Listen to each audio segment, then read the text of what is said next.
रामकेश मीणा ने आत्महत्या कर ली। आप सोच रहे होंगे कि कौन रामकेश मीणा, या होगा कोई रामकेश मीणा, हमें क्या करना है।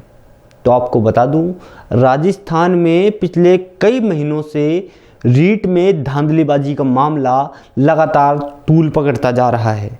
कई आरोपियों को पुलिस ने गिरफ्तार किया है, लेकिन हाल के दिनों में रामकेश मीणा ने आत्महत्या कर ली। रामकेश मीणा सरकारी नौकर था। अब आप कहेंगे कि सरकारी नौकर था तो फिर आत्महत्या क्यों की। आपको बता दूं, रामकेश मीणा उन दलालों के चक्कर में आ गया था जिनको ना तो कानून का खौफ है और ना ही सरकार का। रामकेश मीणा को झांसे में लिया गया और उसे रीट पेपर के बदले 40 लाख रुपए देने की बात कही गई।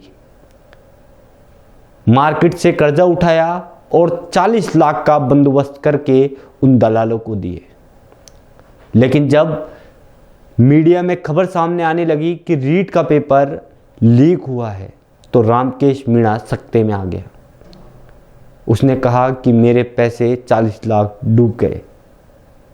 ब्याज पे रामकेश मीणा ने ये राशि उठाई थी, लेकिन जब उसे पता चला कि रीट का पेपर रद्द हो गया है, तो उसने आत्महत्या कर ली। आखिर रामकेश मीणा की आत्महत्या का जिम्मेदार कौन? क्या वो सिस्टम जिसको पेपर कराने की जिम्मेदारी दी गई थी, जो ठीक ढंग से पेपर कराने में नाकाम रहा, या वो सरकार जिसके कार्यकाल में यह घटनाक्रम हुआ? रीट धांधली का मामला लगातार राजस्थान में तूल पकड़ता जा रहा है। छात्रों का कहना है कि रीट परीक्षा की सीबीआई जांच कराई जाए, लेकिन सरकार कह रही है हम एसओजी से जांच करवा रहे हैं। सरकार ने मान लिया है कि रीट पेपर लीक हुआ, इसी के चलते सरकार ने रीट की परीक्षा को रद्द कर दिया। विधानसभा सत्र चल रहा है, इसमें लगातार विपक्ष के द्वारा मांग उठाई जा रही है कि रीट परीक्षा की सीबीआई जांच कराई जाए। आखिर सरकार रीट परीक्षा की सीबीआई जांच क्यों नहीं करा रही? रीट पेपर में लीक का प्रकरण सामने आया तो कई बच्चे हताश हो गए, उन्होंने आत्महत्या कर ली।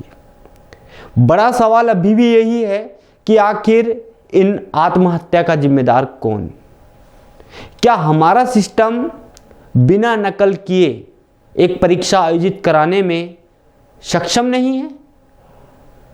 क्या हमारी सरकारों को नकल करने वाले गिरोह पर नकेल नहीं कसनी चाहिए?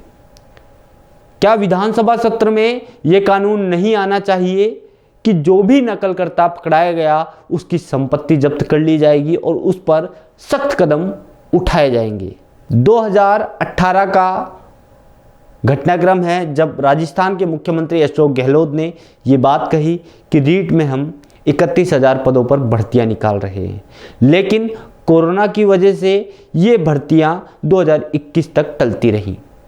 छात्रों का कहना था कि अभी भी सरकार 31,000 पदों पर भर्ती कर रही है, लेकिन अगर 3 साल की बात करें तो कई अध्यापक स्कूलों से सेवानिवृत्त हुए हैं और कई जो स्टूडेंट हैं, अगर हम बात करें 2018, 19, 20 और 21, पिछले 3 से 4 साल में कई अभ्यर्थी पास होकर निकले हैं। लेकिन एक बात साफ है, अगर मामले की सीबीआई जांच होती है तो कई बड़ी मछली इसमें फंसती हुई नजर आएंगी। ये बात हम नहीं कह रहे, ये बात कह रहे हैं वो छात्र जिन्होंने दिन रात मेहनत की है। ये बात विपक्ष कह रहा है। आखिर क्या जो मेहनत करने वाले विद्यार्थी हैं उनको न्याय मिलेगा, या फिर इसी तरह नकल गिरोह के हौसले बुलंद रहेंगे?